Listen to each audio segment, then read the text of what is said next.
Hello and welcome to this week's portrait painting demonstration. So to start off with, I'm using a little bit of burnt umber diluted with a tad bit of turp as my drawing color. Once I start drawing, what I'm going to do is I'm going to mark the top and the bottom most portions of the head just to get an idea of where things are going to fit in space.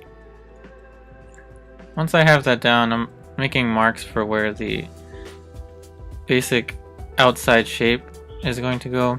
So I have the bottom of the chin, the top of the skull, and I'm also making indications of the hair mask.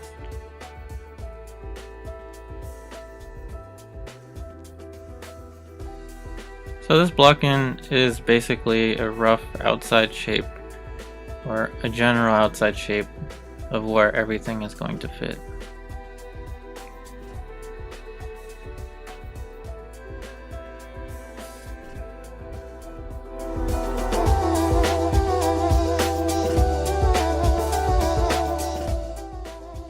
So I'm going to start mixing the shadow color.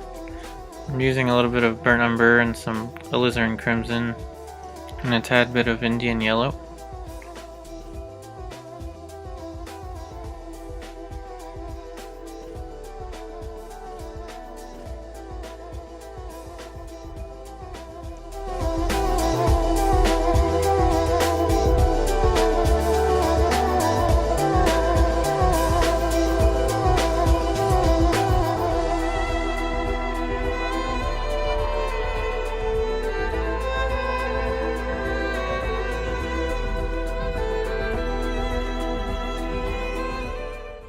I'm not going to mix up the dark mass of the hair. I'm going back to the burnt umber. I'm using a little bit of ivory black and ultramarine blue.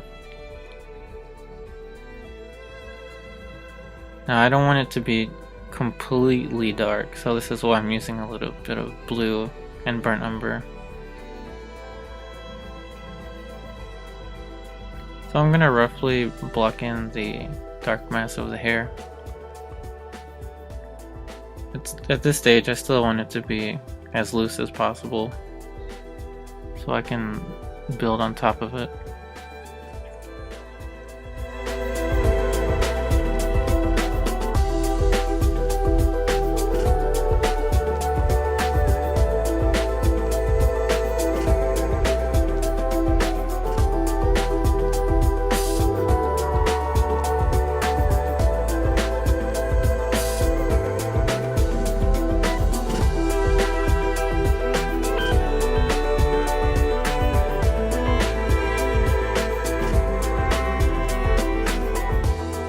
So I'm mixing up my first color that's going to go into the light side of the face.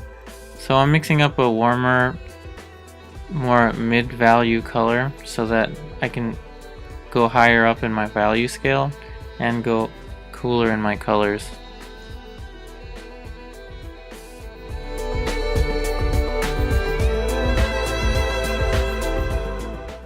I'm now going to be mixing a generic value scale using basic flesh tones. So these are going to be warmer in some areas and cooler in others, and this is only to help give me a reference of the flesh tones that I'm going to be mixing in the future. It's just a comparison. I won't be taking these colors directly and putting them on the surface, but I'll be mixing my true colors on top of them.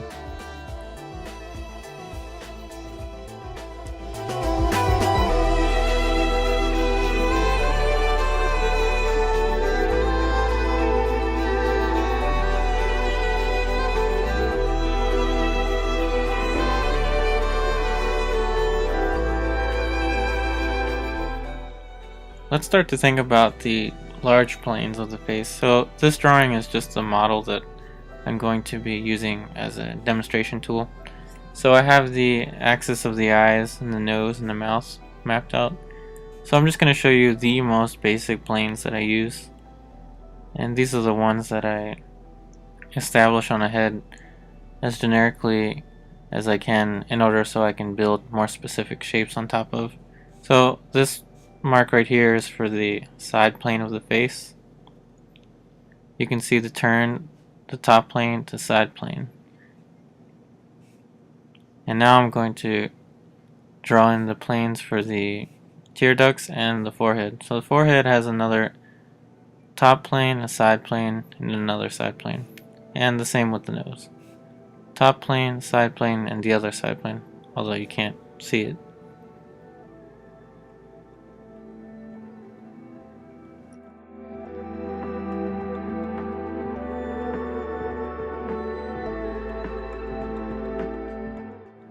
Once I have these large planes established, I'll then get my drawing color back out and draw right on top of this, as if I were drawing with graphite or charcoal.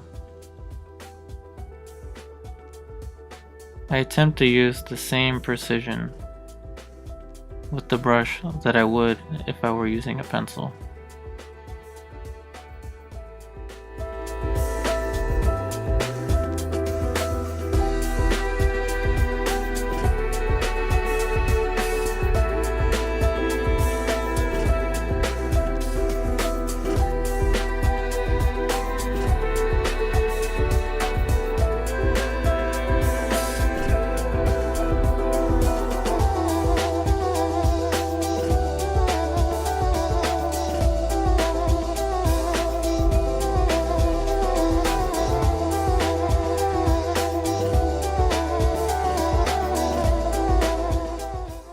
Once I have my large shapes in place, and I have my drawing relatively close, I'll then start to subdivide smaller shapes. As you can see, I'm starting to draw out the eye a little more.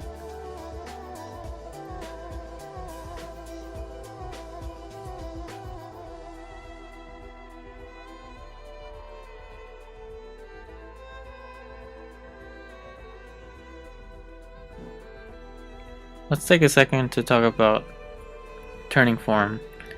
So we have this basic ball with light and shade, and really to turn form you really have to describe the curvature of the form through the dark light, which is the area of the light just as it starts to creep into shadow.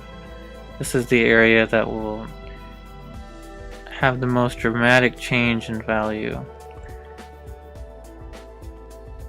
And it really is a few marks to have this effect. It only takes a few marks. That is, well placed marks. That area I just put is the dark light, or the area where the one form meets another form. It's usually an abyss of light. It's empty of light, so it's very dark. So I'm painting the light portion of the surface in order to build up the highlight.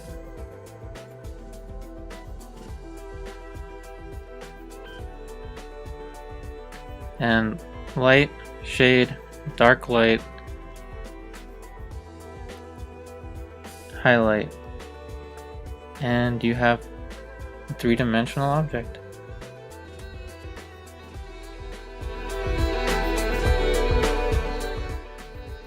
The human forms are much more complicated than this generic ball.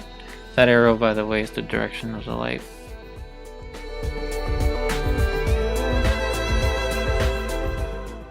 Let's take a second to study a curve that curves in one way and curves out the other. That is, it's convex in one area and concave in the other. So the areas that are turning most away from the light are going to be darker. These dark masses are more or less parallel to each other. Now I'm painting in the dark lights.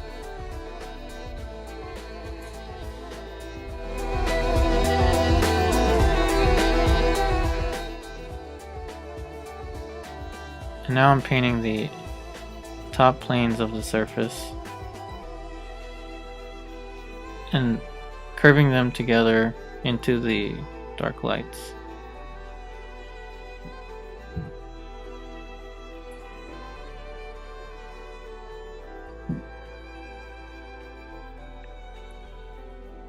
Once I have the dark lights figured out, I'm then going to go and paint in the accents. are the areas underneath the forms. These will be receiving the least amount of light.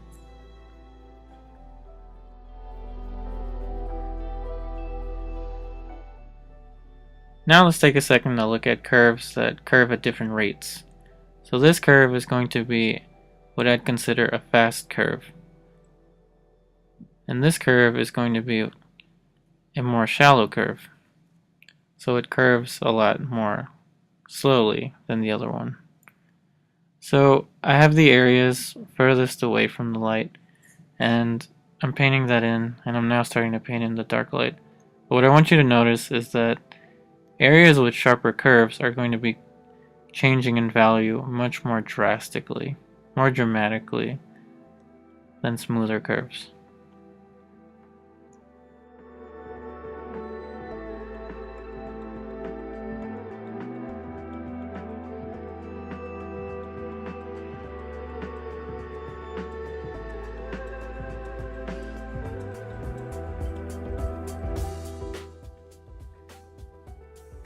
So whenever you're modeling form, ask yourself, at what rate is this curve turning?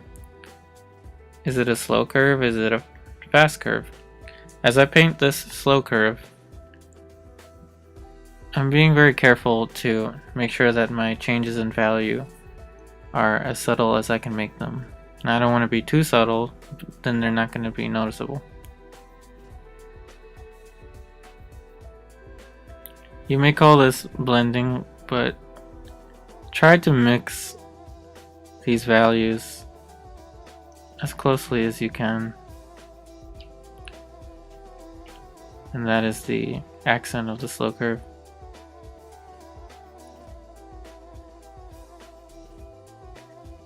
So let's apply these concepts to turning the forms on the face. So I'm working the section underneath the eyebrow, and it's an area that I'd consider a relatively fast curve. So the values are going to change much more dramatically as the form starts to turn into the eyelid.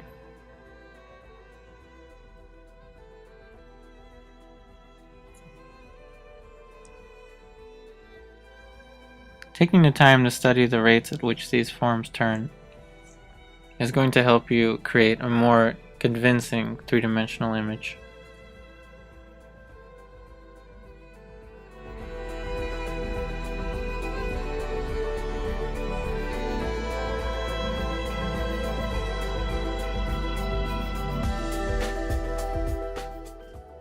So the last thing I'll do is I'll mix up a color for the background. This isn't an exacting science.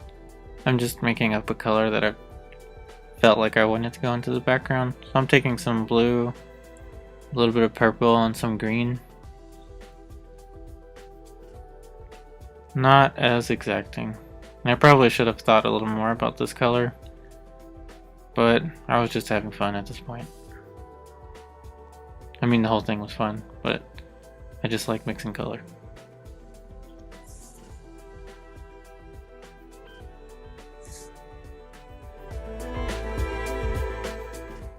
Thanks again for watching this week's portrait painting demonstration, and stay tuned for more weekly videos.